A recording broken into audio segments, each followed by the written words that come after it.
పాపం మన జీవితాల్లో పెద్ద అడ్డుబండగా మారుతుంది. పాపము మనల్ని దేవుని దగ్గర నుండి దూరం చేస్తుంది. ఇక దేవుని దగ్గర నుండి దూరం అయితే అసలు మనం జీవితంలో ఏం సాధించగలుగుతాము? ఒకవేళ సాధించినా అసలు ఏవైనా మిగులుతాయా? దయచేసి గమనించండి, క్రియల్లో చేస్తేనే పాపం కాదు, మన తలంపుల్లో మన నోటితో మాట్లాడే తప్పైన మాటలు కూడా పాపాలే. పరిశుద్ధాత్మకి విరోధంగా చేసే ప్రతిదీ పాపమే.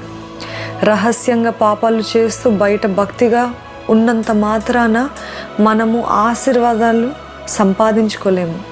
అందుకే వాక్యం చెప్తుంది, సామెతలు 28లో అతిక్రమములను దాచిపెట్టువాడు వర్ధిల్లడు, వాటిని ఒప్పుకొని విడిచిపెట్టువాడే కనికరాన్ని పొందుతాడు.